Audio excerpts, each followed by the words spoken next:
BLTनि एकर्डनि टाइमाव गासैबो उदां अख्राङाव फैजोबदों। जों होनदों बिटिआरआ दाबो संबिधानिक मर्यादा जायाखै। रन्जन दैमारि इनक्लुडिं 63 जोंनि एनडिपि भाइफ्रा होमब्ला होनदों जोङो जे मोनसे रिभिउ मेमोरेन्डाम खालाम। जों आगोलनिफ्राय नुबोबाय थादों बिटिआर एकर्डखौ रिभिउ खालामनांगौ, खमसे खम 9.4 दफाखौ रिभिउ खालामनांगौ। मानोना बे सेम आन्दलनाव BLTनि केडारफ्रा जेनेरेल एमनेस्टि मोननायजों गजोबदों। 1987 निफ्राय 2003 सिम जेसेबांनाखि अभारग्राउन्ड आन्डारग्राउन्डनि केसफोर दंमोन BLTनि एकर्डनि टाइमाव गासैबो उदां अख्राङाव फैजोबदों। जों होनदों बिटिआरआ दाबो संबिधानिक मर्यादा जायाखै। जायफोर सिगनेटरिसफोर दङ 9.4 दफाखौ खेबखांनानै जों होनाखै जे बिटिआर एकर्डखौ गासैबो सिफायजोबनांगौ, स्क्रेप खालामनांगौ। जुदि 9.4 दफा हाइनास नन हाइनासजों जुदि गवाखैब्ला रन्जन दैमारि इनक्लुडिं 63 जोंनि एनडिपि भाइफ्रा होमब्ला होनदों जोङो जे मोनसे रिभिउ मेमोरेन्डाम खालाम, दिल्लीनि हम मिनिस्टारनो साबमिट हो जे 9.4 दफा मथे जोंनि एनडिपि भाइफ्रा गवाखै होननानै। प्रथमावथे जोंथ' होनदों महेनेश्वर जे BKWCनि चिफ जायफोर सागानखारि दंमोन, जायफोरनिखि सिगनेटरिस दंमोन, गबिन्द लोगोसे प्रमद बर', जुदि दाबो बिथांमोना रिभिउनि जुनै सिगनेटरिसफ्रा जुदि एनडिपि भाइफोरखौ बख'नो जुनै दिल्लीयाव मोनसे मेमोरेन्डाम लानानै थाङोब्ला गाबोननि दिनाव गयो आरो हायाब्ला जोंनो हो, जों बयनगोन। मानोना जोंबो लाजिबाय। खालि बे केसा एनडिपि भाइफोरनिल' नङा, मानोना गत्ते बर' समाज समग्र बर' जातिफोरनि मान सन्माननि खोथा फैबाय दिनैनि दिनाव। आधार कास्टफ्रा जोंखौ लाजिनांथाव बुङो, हे बर' जाति तोहतर हान्ति एकर्डत साइन मारिब्ला आखौ जेलत जायो नेखि? खोथाथ' सैथो। कुनु पृथिबियावनो बेबादि एकर्ड शान्ति सुक्तिनि नामै एकर्ड खालामखांनानै जेलाव थांफिननायनि बे रोखोम नजिर गैया।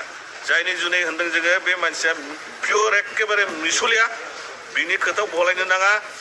जेन' नेक्स्ट सरकार फैयोबा जों नायगोन, हायाब्ला बिसोरो सिगनेटरिसफ्रा खालि साइनल' हरथों जायफोर सागानखारि होदोंमोन बिटिआर एकर्डआव, जों बयनगोन। जों आगोलनिफ्राय होनबोबाय थादों बे मानसिया सासे जोंनि हारिनि गेजेराव थगायसुला आरो लोगोसे गासै जोंनि बिटिसिनि थामोनथाखौबो लोगोसे बिदा फंबाय जेल हाजतआव दिनैसिम दङ। बिथाङा जुदि एकान्त भाबे गयनो गोसोमोनबा थांनाय समफ्राव 4 बोसोर सम मोनबाय। 4 बोसोराव बियो खनसेबो रायलायाखिसै एनडिपि भाइफोरजों बा बिसोरनि गार्जेनफोरजों। दासो इलेक्सन बेला सफैनायाव बा कड अफ कन्डाक्ट जानाय बेलावसो बिथाङा भट मोननो जुनै जों बुंबोबाय थादों, भट मोननो जुनै बिथाङा दा आरो खनसे एनडिपि भाइफोरखौ थगायनो आरो मोनसे सेस्था कौशल खालामगासिनो दङ। बिथाङा लाजिनांगौ जे एथ' बोसोर बिथांमोना जेल हाजतआव थानाय समाव बा 4 बोसोर सम मोननायनि गेजेरावबो बिसोर फंसेबो रायलायाखिसै। जायनि जुनै जों होनदों बे सासे थगायसुला बर'नि गेजेराव रायजो राजाफ्रा जायफोर एनडिपि भाइफोर दङ बिथांखौ फोथायनो नाङा। बियो जेन' खालि नोंथांमोननिफ्राय भटखौ आदाय मोननो जुनैल' बिथाङा बे स्टेटमेन्टखौ होदों।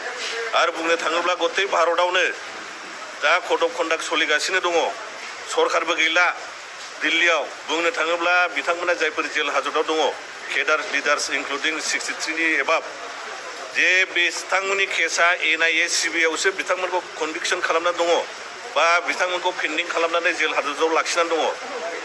बे बाथ्राखौ बुजिनांगोन।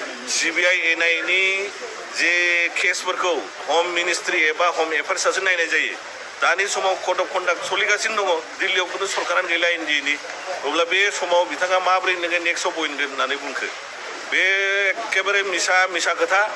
जायनि जुनै जोङो बुंदों जे फैगौ समफ्राव बिथांनिफ्राय जेन' जोंनि मानसिफ्रा सांग्रां जानानै थानाया मोजांसो होननानै जों बुंदों। बाथ्राया जाहैबाय लोगोसे जे थांनाय समफ्राव बिथाङा जे एनडिपि भाइफोरनि बा जायफोर न'खरनि जायफोर गार्जेनफोर दङ, बोराय बेन्थ' बा बुरि जायफोर बिमाफोर दङ, नेनानै दङ आंनि फिसाफ्रा माला गगोन होननानै। खिन्थु बिथाङा दिनैसिम रावनिबो न'खराव थाङाखै, रावनिबो खास खबर लायाखै।